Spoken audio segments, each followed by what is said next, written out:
And we're back. Welcome to the Coach's Corner once again. John Stanko being joined here by head coach Sarah Brady. She's head coach of the women's soccer program. Sarah, thanks for taking out the time in the offseason to join us. Thank you. We're here to talk about some exciting new recruits. You have 6 newcomers coming into the program, and you're really excited for what they can bring to the Maroon and Gold next season. But first, before we get into the players individually, talk a little bit about what you go through the recruiting process. What do you look for in a player when you want them to join the Gael community? So this is our first class.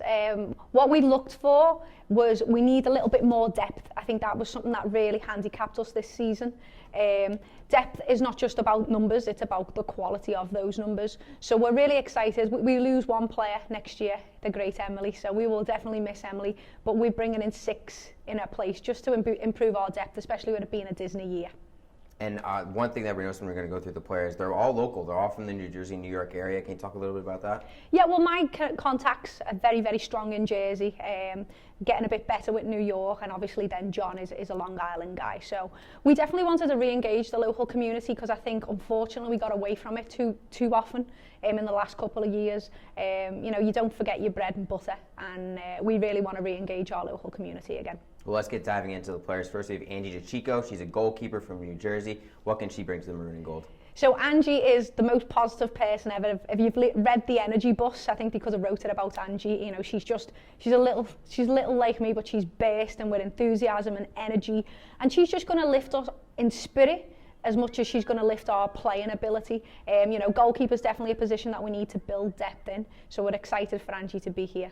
So basically, when you two guys are in the same room, just putting some earplugs in, let's go off. Yeah, it's going to go off big time. All right, moving down the list, let's get to Katie Benson, the fullback and wide forward. What does she bring to the table on the attacking front? Katie potentially can bring more than just soccer ability. I mean, her work ethic is phenomenal. I mean, she's a really impressive kid.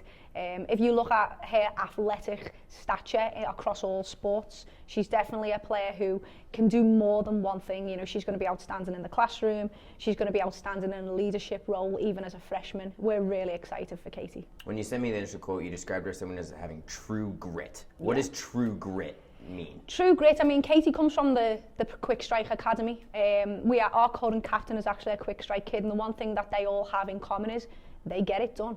Whatever the task is, it's going to get done. Fully reliant on that.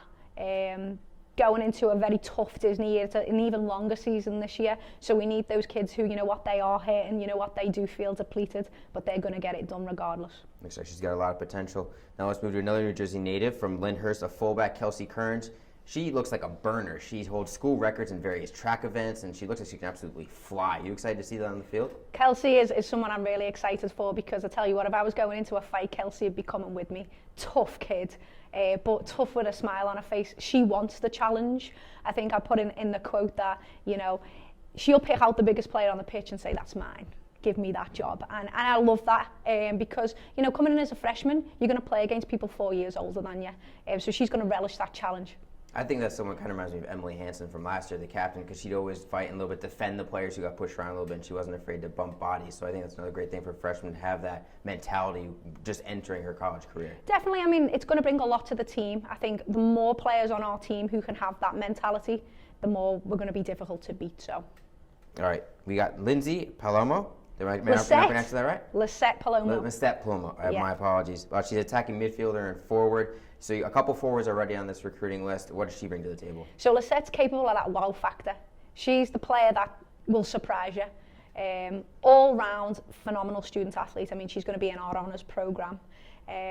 She's another multi-sport athlete. She plays basketball, she runs track. I think she does absolutely everything at high school because she's just that kid. But what I love about her is just her ability to do something special. She's a smaller kid, very creative, and you wouldn't necessarily expect it, but I mean, I've seen her play about 50 times. We have a joke that I'm a stalker.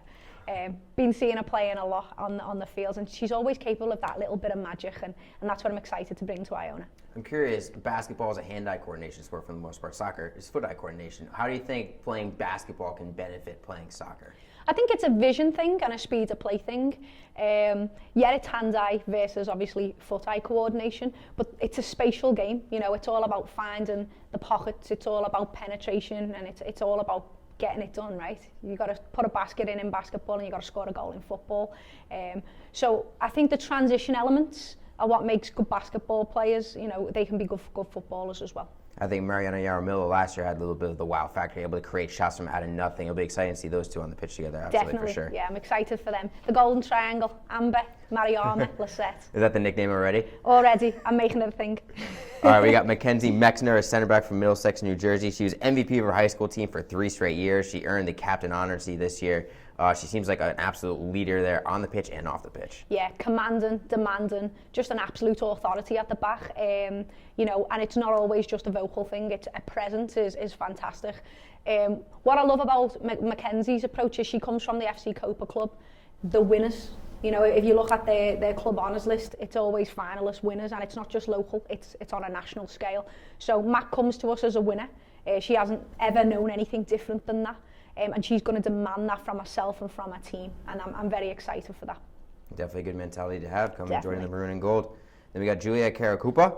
Caracape. Yeah, you got to get down with this Italian. Get that. I'm not Italian. I'm not Italian at all. I'm not, Jinx, but I'm all about the Italians. Caracappa is a holding midfielder from Marlborough, New Jersey, and you pointed out in your original quote her ability to be decisive with the ball and precision passing is something she's really strong at. Yeah, she's a technically gifted player. She comes out of the PDA Academy, which is, you know, nationally renowned for the technical players. You know, Tobin Heath has been through that place. You know, there's a lot of very high-profile players who've played through PDA. She might be small, but she can read a game, you know, and it's all about what you can do with the ball rather than how big and strong you are. I mean, you only have to look at some of the greatest players and teams in the world. Julia can play football, and that's what we want. All right, so you have these 6 newcomers to the program. You as a coach, what's your immediate expectations for them when they step on campus, they start training? What's your expectations for them? So the expectation is for them is we need you now. It's not a case of sit on a bench for a year and learn the trade as a practice player. It's we need you now. The team needs you now, and you should want to play now. We're very, very good, myself and John as a coaching staff, of you're the best player. I don't care if you're a senior, freshman, whatever in between. You're going to play if you're the best player. So if our recruits come in ready, they're going to play and they're going to contribute straight away. And now here in the winter, and going to continue through the spring, you're continuing your off-season training. What are some things you're going to be working on now before the fall starts? Can't tell you. All right. I'm kidding. No, it's just coming back together. We laid a good foundation this year. We didn't click on all cylinders, but we clicked on enough to give us a foundation as a springboard to continually move forward. You know, we're a young program and we're growing every day. All right, well, these 6 newcomers are going to build on that great foundation. And Coach Sarah Brady, thank you for joining us today, and best of luck. We'll be speaking to you before next fall, but you know what? The season's going to be upon us right before you know it. Thank you.